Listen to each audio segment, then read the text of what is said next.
So, welcome to the latest edition of the LFC Delaware podcast. We are joined today, delighted to be joined today by Nabs from the official Liverpool Supporters Club in Oman, and probably a few other supporters clubs along the way, which we'll learn about. It was very natural that he would come to us next, given he's been on LFCTV and the Anfield Wrap in the last couple of weeks. Seems of course, where else would you come? No Charlie today, but Sean and Tim are here with me. And we are going to talk about Nabs. Nabs is going to share some of his story. We're going to talk about the supporters club in Oman and maybe some other supporters clubs. And then, as usual, we'll finish up with some kind of current topics that are doing the rounds. I'm sure we'll mention the kit. Still waiting for mine. If people from podcasts are getting them for free, by the way, just any Nike representatives out there. And then we'll close with our most interesting thing you saw about Liverpool this week. Some very interesting things have been happening. So a couple of announcements though first. Who's going to talk about membership? Yes. Tim, do you want to? Because I don't know what to say about membership. So membership is open for both the official Liverpool Supporters Club of Delaware, which you can contact Paul or the email address, I guess. There's a mail out coming. Yeah, there'll be a link on social media. So. Okay, very good. Our website will have it eventually, but our website is not quite ready yet.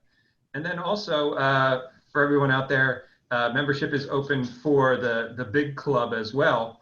If you're not a member of proper LFC, you can get in on that. And if you're new to that, make sure to link it to LFC Delaware as well.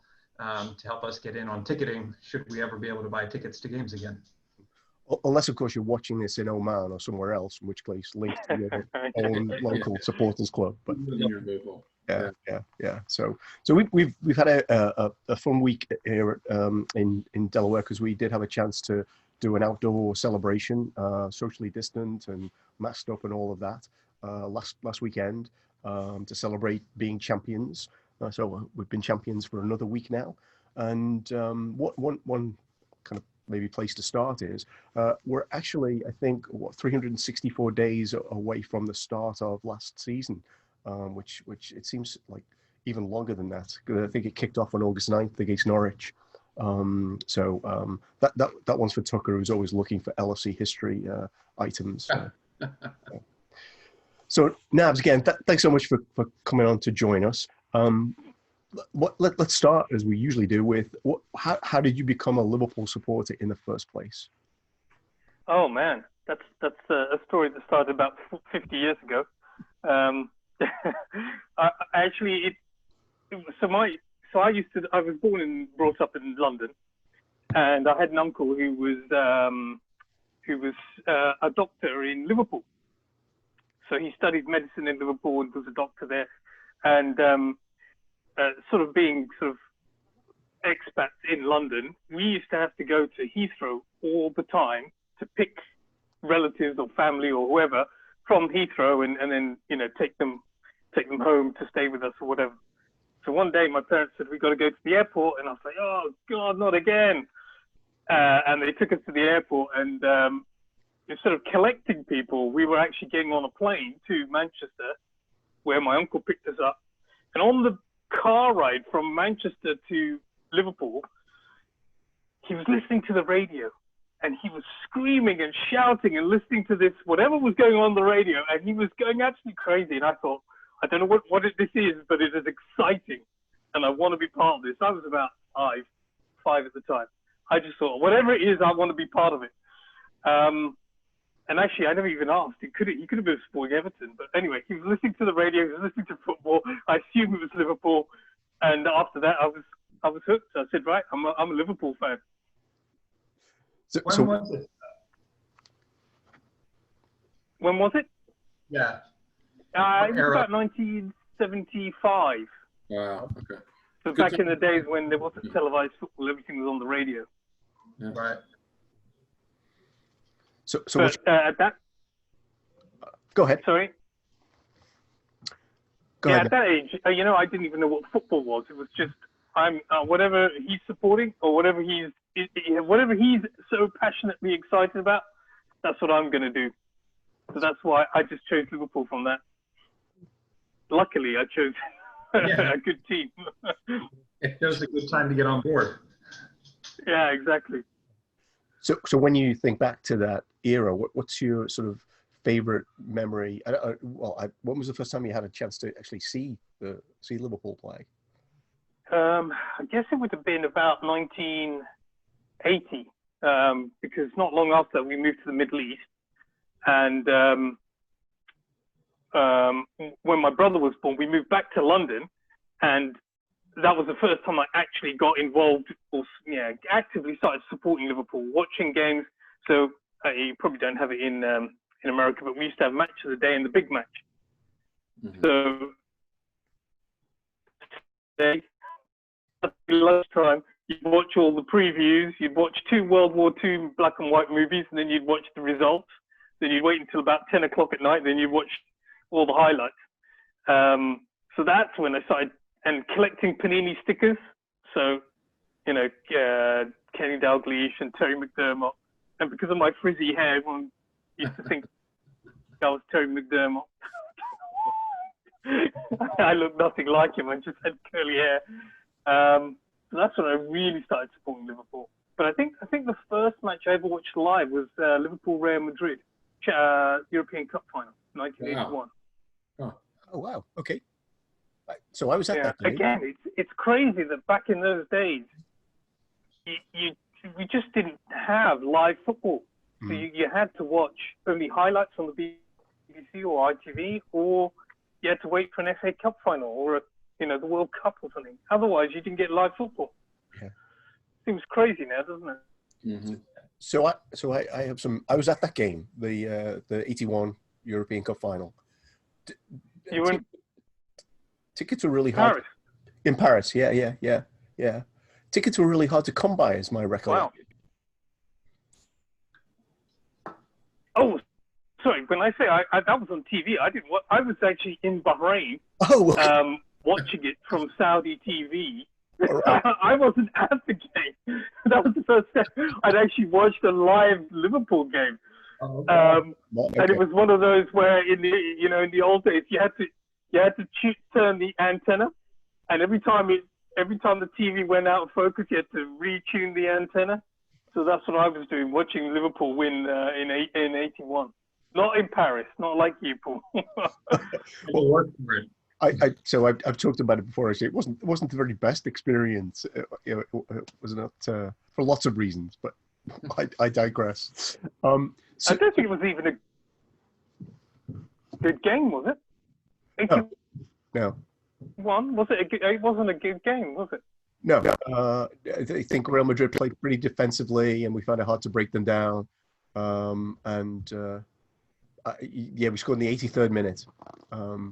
So my good memory is being at the end they scored in, and because of the shape of Parc des Princes, like the distance between the goal and the seating, it feels like it's about 100 yards.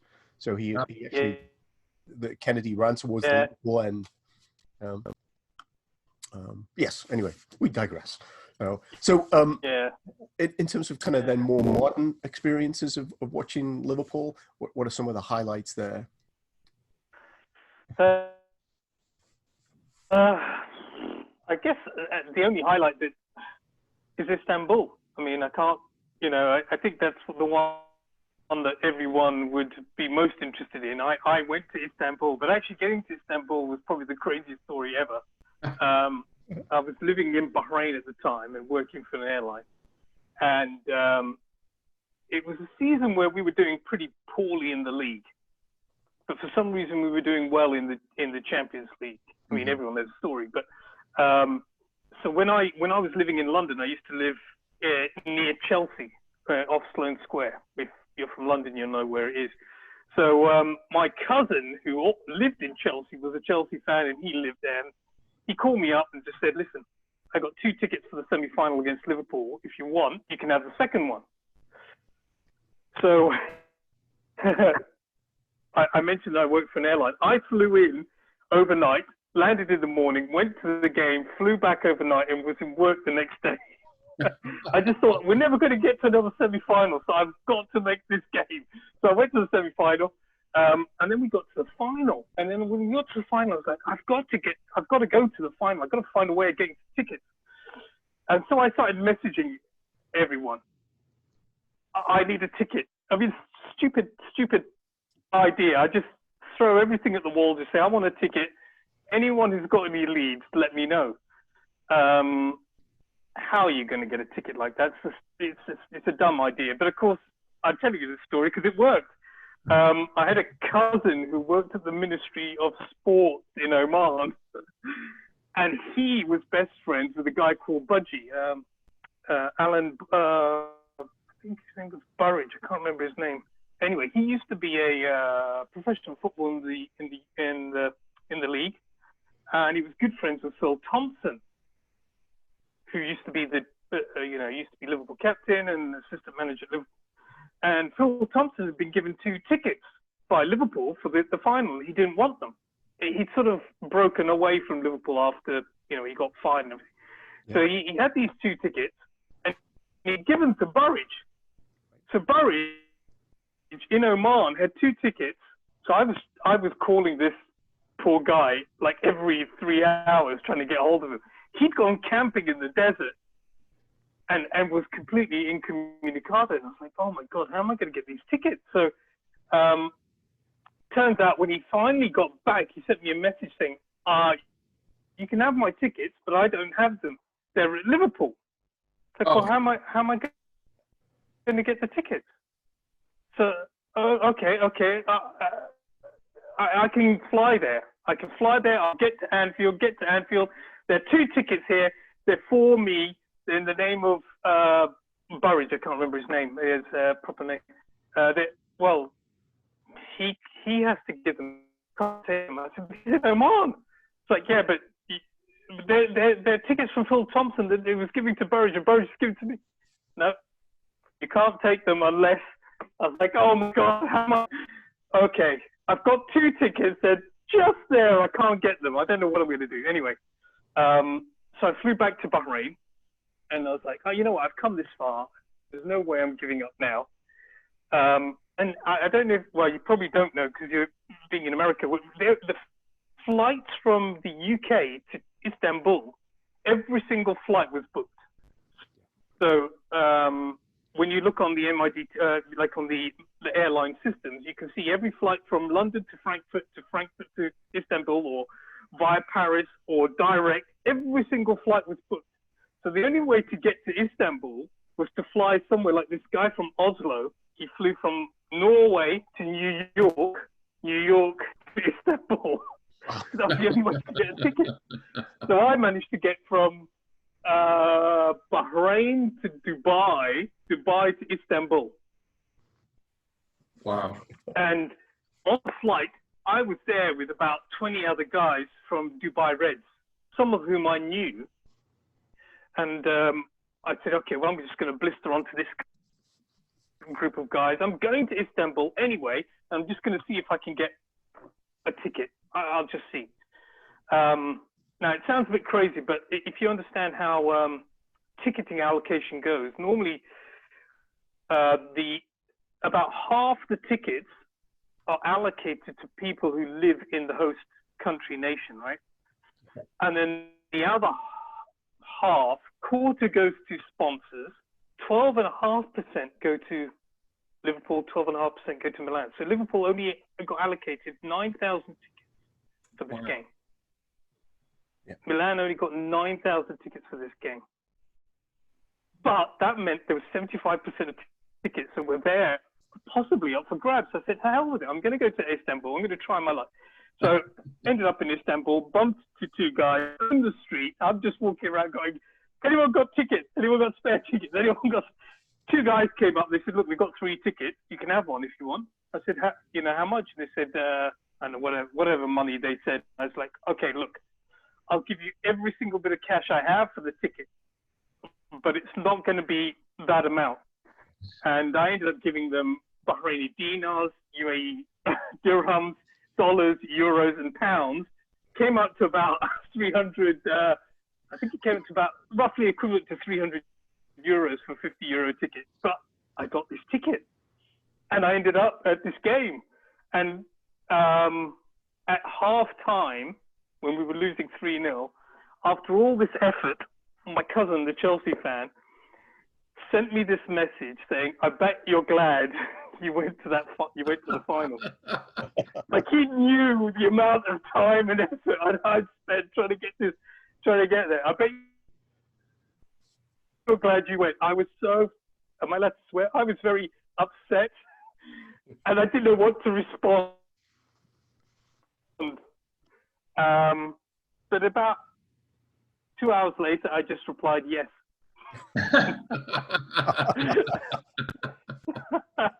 I am glad I made that effort. So that's probably my biggest or most memorable Liverpool story. By any stretch of story, that's pretty good story. That beats your story, Paul. Oh, every one of them. Yeah. I'll stop complaining about the train to Paris. I meant the Istanbul story in New York. Oh, yeah. I'll save that for another day. Just getting to Istanbul was half the story, wasn't it? Yeah. I mean, you don't even need to talk about the actual game, right? Like you though, Paul, when I was at that final, the ticket that I had was at the end where every single goal was scored, where all the penalties were, right on the corner flag where the first goal was scored, where the corner was taken. Yeah. I was right on that apex. So I just got to my seat, because I don't know if you know or remember or getting to Istanbul, getting to the stadium was such a nightmare. We set off in the afternoon. The game kicked off at 9. We set off at like 4. And I only went along because I was with these guys, and I thought, well, I'm going to stick with them. They're all drinking and drunk and everything, and I'll stick with them. We're going like 5 hours early. 5 hours early was not early enough. Yeah. We got stuck in traffic. We had to ditch the bus and walk 3 miles across fields to get to the stadium. Just got to the seat in time to see the first goal. So I arrived like after kickoff. Like 30 seconds after kickoff. I was complete nightmare getting there and getting back from the stadium. I've heard the stories about it. Like, I know that some people drove the whole way and or drove most of the way. And then, stories of people like stuck in the traffic getting to the stadium. Like, somebody's sitting in the trunk and they got a case of beer, I've heard of all that, but yeah, I guess the stadium's outside the city, like a decent way outside the city, so it's kind of like everybody flooding onto the same road or something. Yeah. But if they had a link, like it wasn't like it was 50 miles away. It was only, well, I couldn't tell you exactly how many miles away, but it was just that they had a single road going to the stadium, and it was only a road. There was no trains or anything, no alternative, and it was just that one road. So everyone was on that road going, and it was just a parking lot going up to the stadium. Yeah. So I guess in 2021 anyway, I don't know if that was my worst experience at a football game, but it was definitely a memorable one. So I was going to say, in 2021, we might have to think about how the traveling back and forth to Ataturk Stadium, given that's where the Champions League final is next year. Yeah. So again. Yes. Oh yeah. Okay. Actually, so go 6 hours early. That's my advice. 6 hours. Hopefully they've done something with the transport. So I am reminded, actually, there's a movie called One Night in Istanbul. That if you've ever come across it, seen it. It's worth looking up, but I think Nabs, you could probably do a sequel or something to kind of. It seems to have as many ins and outs as the plot of One Night in Istanbul. Yeah. So Nabs, tell us about your supporters club. And I know because if you've listened to the Anfield Wrap show that you were on yesterday, that you've been involved in the creation of a couple, at least, supporters clubs along the way. So tell us about it. In fact, the first one. So Yeah, so after going with Dubai Reds in 2005 to Istanbul, I decided to set up Bahrain Reds. So I've been going, again, it sounds a bit weird. Ever since I left the UK in '98, I've been able to watch every single Liverpool game live. But if you're in the UK, you can't see all Liverpool games live. It's only if you leave the UK you can see Liverpool games. So I managed to see almost every game live. And I'd go to the same sort of sports bar, and I'd meet the same sort of group of people. And I just said, right, well, why don't we sort of organize? Anyway, it's obvious. Organize everyone, start getting everyone together, and create Bahrain Reds. And I applied to Liverpool at the time, and it was a lady called Julie Elder, who used to be Jane's boss, Jane Kavanagh or Jane Phillipson. So applied back in 2005, 6, 7 time frame, and they did not approve any more official Liverpool supporters groups between 2000. I think Dubai Reds was the last one they approved until 2012. So there was a period of 7 years where they didn't approve any more official supporters clubs. Anyway, I had Bahrain Reds up to about 500 in the group, and then I left Bahrain and moved to Oman. Yeah, moved to Oman. Sorry, I can't quite remember the order of things because I've moved country. There was one period of 7 months where I moved country 11 times. 11 countries in 7. Sorry, was it 7 countries in 11 months? So, so I've lived in quite a few countries, but at that time I moved to Oman, and then I said, right, well, I'm going to start all over again, start from scratch, start Oman, Muscat Reds at the time. It was just called Muscat Reds. Set up Muscat Reds, got that going, and then I moved to Qatar in 2012 and set up Qatar Reds.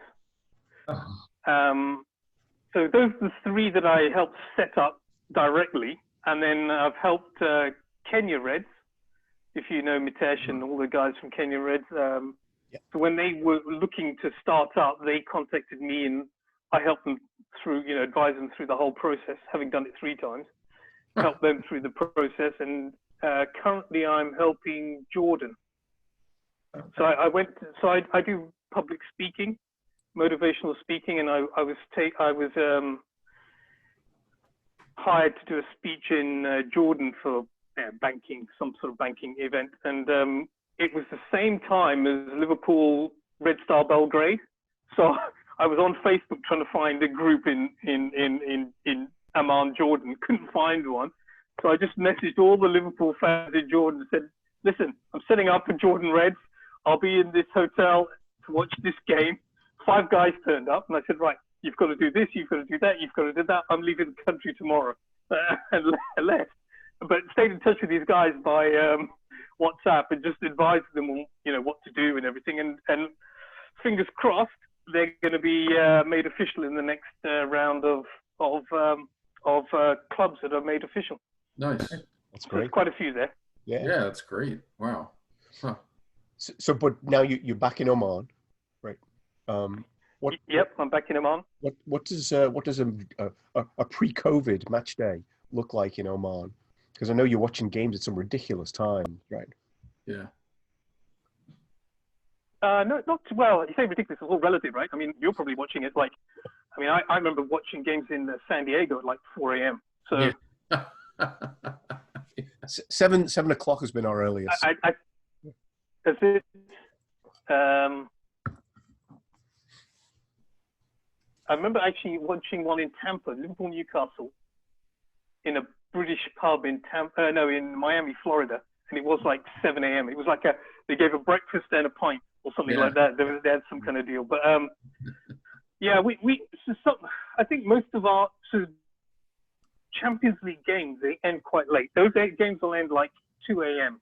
So those are quite difficult because then you've got work the next morning, right? So it's kind of difficult to get a big gathering together. But when you've got such an important Champions League game like the Barcelona game, Liverpool-Barcelona, you still end up with quite a few people watching the game. And so what we do is we have we have a hotel, the Hyatt, Grand Hyatt Hotel.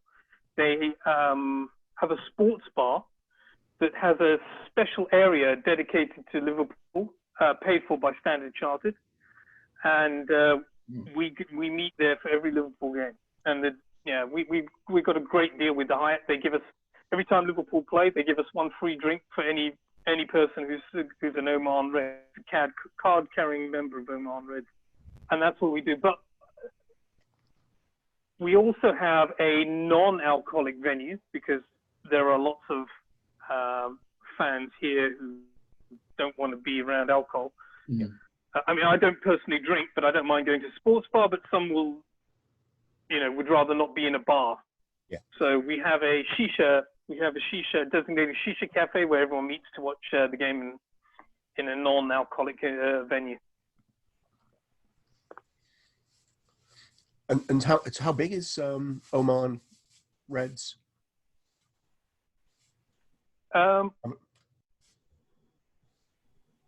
Currently, I'd say it's about 700. But we have an issue here where a lot of the fans are expats, so they're here on 2-year contracts, and so they're very transient. People come in, people go out, and so that number has been steadily increasing because of Klopp and its success. But there's a bit of churn every season. There's new people coming in, and old people going out. So, but I'd say it's about over 500 anyway. Wow, that's awesome. Yeah. It feels like with COVID, then we'll all experience some churn of some description. Although there's all the success, we already know that we've got people who've kind of moved away from the area for lots of reasons during the pandemic. So final question in terms of kind of you and kind of where you're up to. Who for you is kind of the embodiment of Liverpool Football Club? Which player or potentially manager? But let's start with player. I was going to say there's only one person, right? It's Jurgen Klopp. Well, I kind of got that from some of the things I'd heard you say. So yeah. Yeah. I guess it was. Well, so let me repeat sort of some of the things that I said on the Anfield Wrap? Could have been. I think you said something on the LFCTV show as well, actually. Oh, it's LFCTV, yeah. Yeah. So everyone sort of focuses on the surface. They talk about he's hugging and he's emotional and da da da da. But they sort of miss the deeper parts of the character or personality, like his intelligence. So as a small example, every time he answers a media question, pause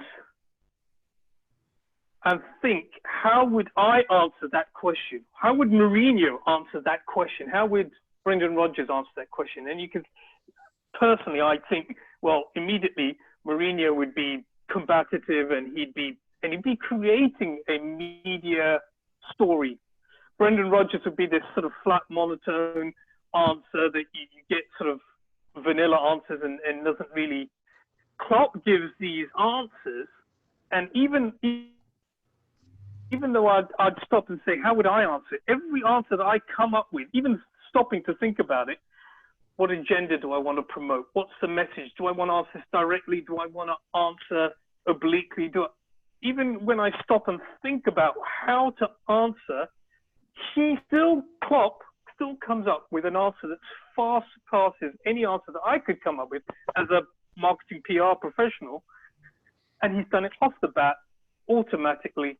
And you think, God, the guy is such a genius, and it's cloaked by this personality where you don't even realize how good he is. Yeah. So people focus on the surface and they don't really see the depth of him. But when you talk to people, let's say when you hear someone like John Henry or Billy Hogan or Peter Moore, when they talk about him, they always talk about his intelligence. Yeah. I don't know if you've noticed it. To always talk about how intelligent he is. Was it Gordon, who's the chairman of Liverpool? Said when they sat and interviewed Klopp, they're sort of trying to do their due diligence on Klopp as a person, and they said they came out of the meeting said that guy could be a CEO of any one of our companies. Yep. Mm-hmm. He can talk intelligently about all types of business aspects. And so what I was saying was, so in aviation, when you're trying to become a captain, when you're doing your training to be a captain, some of the things that they'll do is they'll show you clips of Jean-Luc Picard from Star Trek: The New Generation. They'll show Patrick Stewart and how he commands the cockpit or the bridge of the Enterprise, right? And they'll say, you look at how Jean-Luc Picard commands his bridge. That's the sort of traits that you should be replicating in the cockpit of your aircraft if you're going to be a captain. I am sure people will be taking clips of Klopp and using those as management clips on how to deal with the media, how to deal with a crisis, how to deal with this, and they'll be using Klopp as an example of how intelligent and brilliant this guy is at management. Yeah, yeah. Mm-hmm. We had so who's the one person? Klopp. We actually had Simon Hughes. I don't know if you know him, on an episode probably a couple of months ago now. Simon works for The Athletic. He's written a couple of articles. And one of the things, he's met Klopp on a number of occasions. And he said exactly the same thing, that this guy could be a CEO of any kind of business. It just so happens, fortunately, he happens to be effectively the CEO of ours. Yeah, yeah, absolutely, yeah. Wonderful answer. Love it. So we're going to close out with a few topics that came up this week. We'll quote some controversy, I'm sure, but the kit release seemed to get a lot of attention. I'm going to ask Nabs first as our guest, what your perspective is on kind of, all the kind of, there was a lot going on in terms of how many kind of videos and interesting people wearing the shirt going on. What do you make of it all? I'm waiting to actually see a shirt or touch a shirt. So they've until I see or feel a shirt, I'm not going to really, because people are talking about the difference between the Vapor and the stadium shirt and how poor the quality is of the stadium shirt, and it's forcing people to buy instead of buying a £70 shirt, which is such poor quality you don't want it, forcing people to buy the £100 shirt or whatever it is in dollars, because it's got the embroidered, the embroidered artifacts. It's got the better material. And today I was hearing that the 96 on the collar on the stadium shirt is an ironed-on, basically an ironed-on 96 with the flames, whereas it's flaking off. So I don't know until I see. I so I'm not going to pass any judgment, but I am worried, and I won't order until I see one against the other, or touch one against the other. I think that's a very healthy perspective. Yeah. Yeah. So what do you make of it, Tim? I know you're a big aficionado. But it's not good. Go ahead, Nab. Sorry. I think there's a time lag between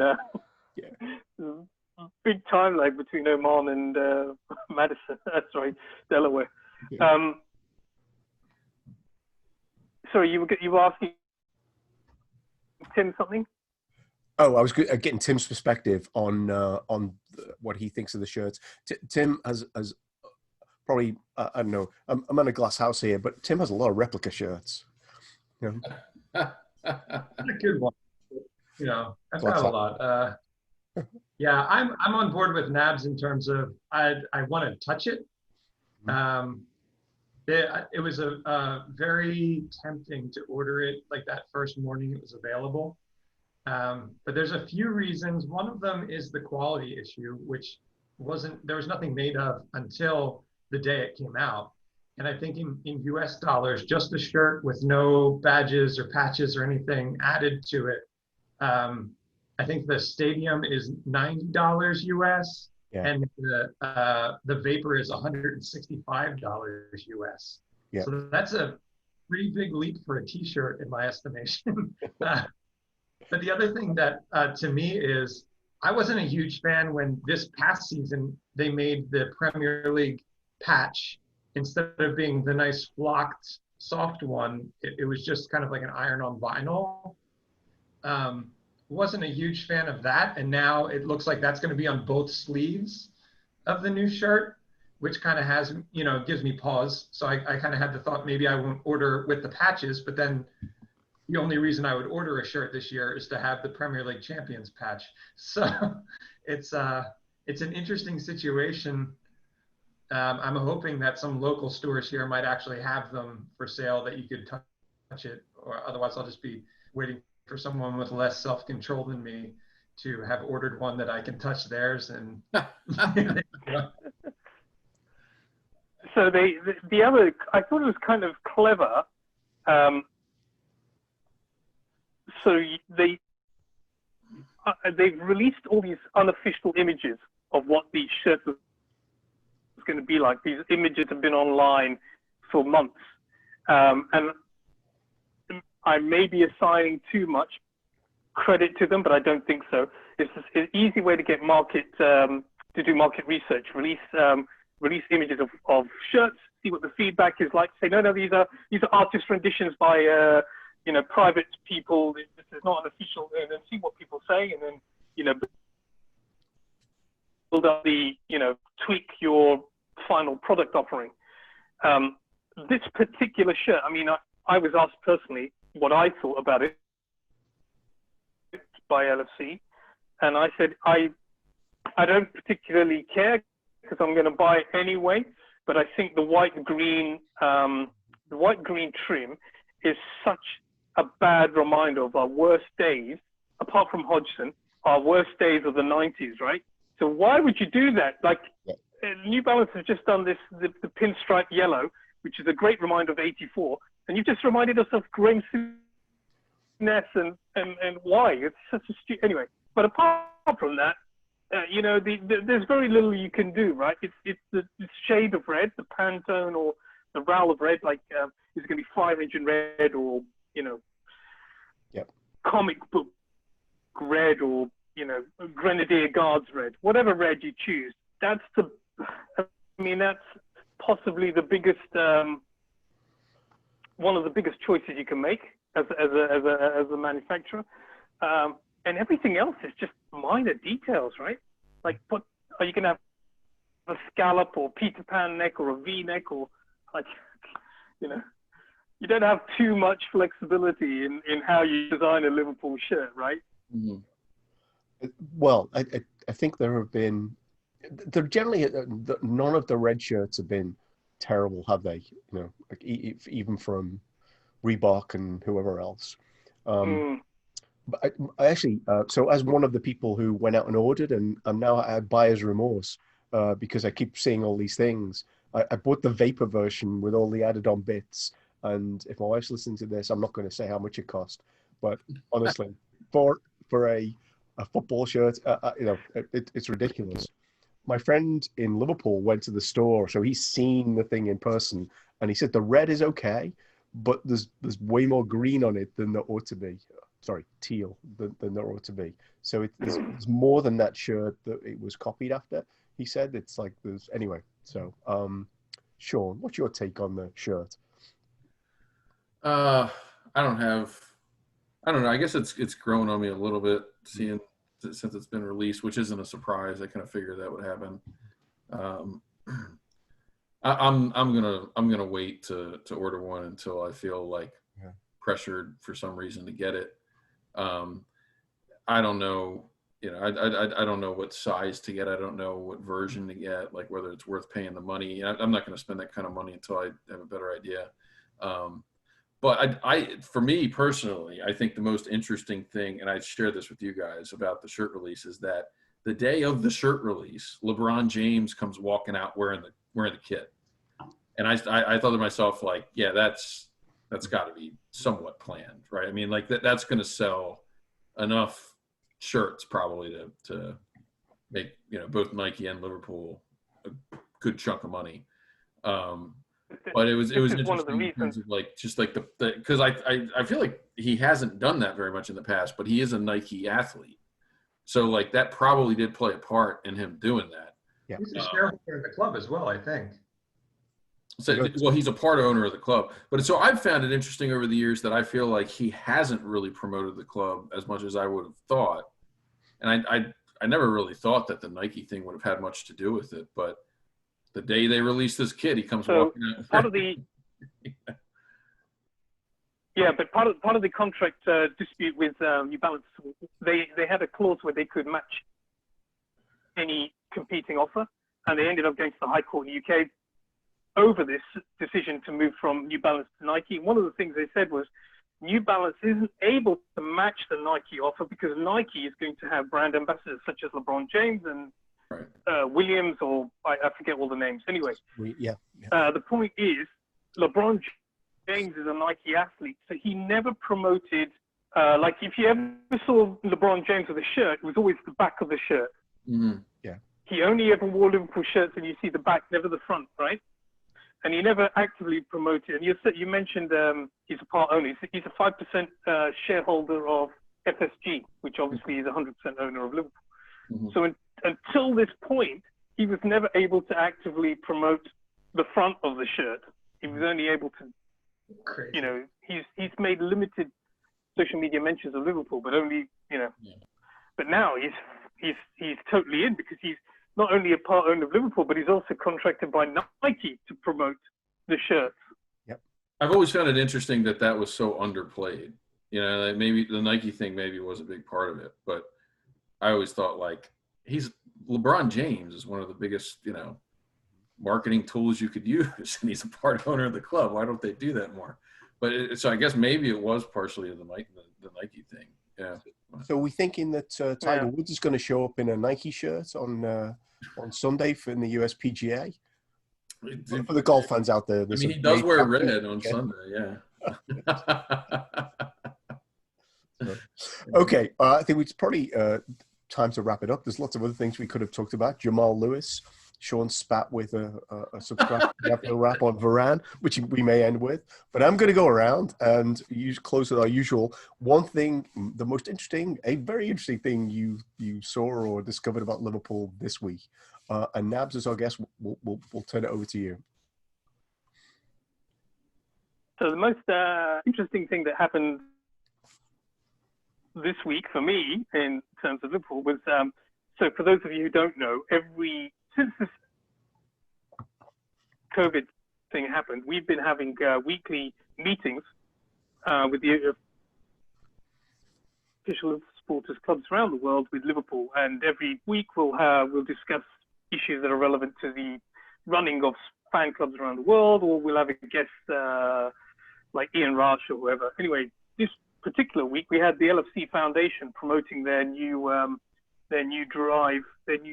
charity drive in a month's time, and randomly in the middle of this Zoom call, John Henry turned up and started talking to us. So we actually got 10 minutes audience with the owner of Liverpool. So that was probably the most interesting thing to happen this week. I actually posted it in our Facebook group with just an average Wednesday, the picture of me, and you were in the picture actually as well, Nabs. Yeah. So, Sean, what's your takeaway from the week, apart from Varane being David Luiz for an hour and a half? Oh, well, yeah. So it was a comment about people kind of jumping all over Varane, I guess, because he had a terrible game. But So I guess just the fact that we're like in the middle of transfer nonsense season now, it's a week later.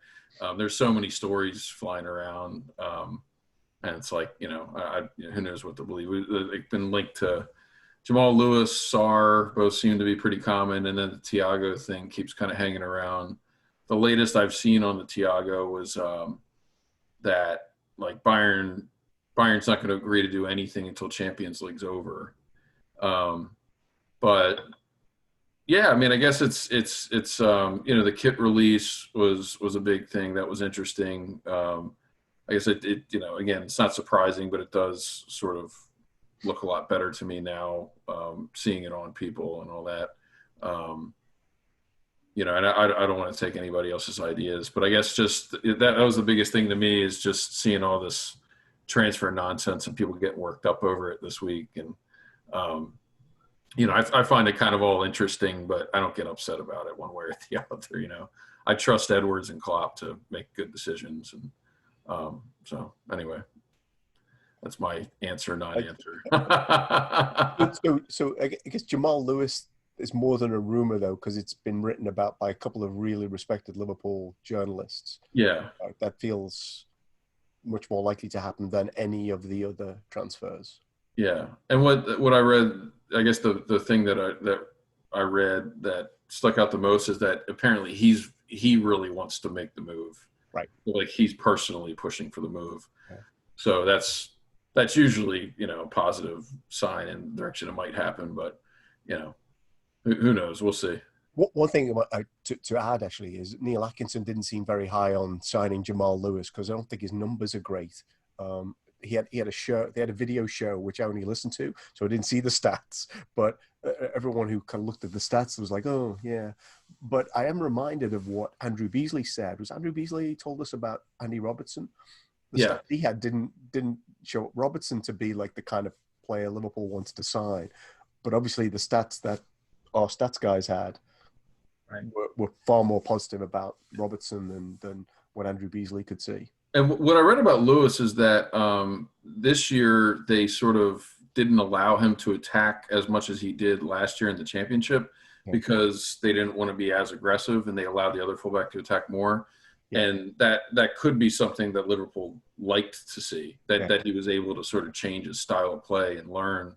But the other thing I've heard is that his numbers match up pretty closely to where Robertson's was before we bought him. Okay. Not like he's. I don't think anybody should expect him to be nearly the player Robbo is, but if we get him or not. But I guess the thing with him that I wonder about is, like, is he going to be happy in a year or two, still being a backup? Playing the champions of everything. I don't know. Okay. Maybe he will. And maybe we work him into the team. But I guess that's been the one, question about him that makes sense to me, is that maybe he wants to start sooner than he'll be able to for us. So, who knows? We'll see. So, Tim, what have you got this week? What have you seen? So I was going to mention lots of rumors about Divock Origi going to Villa. But since we've talked about transfers so much, I'm going to cede my time and tell everyone that if you want to be happy about Liverpool Football Club, you absolutely must go to Instagram and follow the Oman Reds. Because they post a video from beneath the screen of them watching the match at the Hyatt, and every time there's a goal, it's joy on a screen. Just people each other and shaking their fists in the air. It's literally the best out there, coming from the social media guy of LFC Delaware. Follow Oman Reds. Especially once the matches start back up. It is. That's the result of too many Red Bulls. I did go watch those when Tim mentioned it. They are fun to watch. Yeah. I'm glad somebody's enjoying our enjoyment. It's pure joy. You can't be not happy when you watch that. Yeah. And you know what? That's exactly why I set up the fan club, because you watch again. I've been watching games you know, I've watched nearly every single game since '98, and every time I watch it with people or with Liverpool fans, I enjoy the game more, and we feed off each other, right? Yeah. Yeah. So if you're not part of a fan club, if you're not part of Delaware Reds, you should join your local supporters club and go and watch the game with other Reds, because you will enjoy the game 10 times more, and you may even jump around on screen like we do. So I can't better that. So I'm just going to say, Nabs, thank you so much. It's been a pleasure to have you on. We just, I'm actually, what I'm going to do as soon as this is uploaded is go watch it again, because your stories were a lot of fun. Again, totally enjoyed having you. Thanks, Sean. Thanks, Tim. Well, there ends another edition of the LFC Delaware podcast.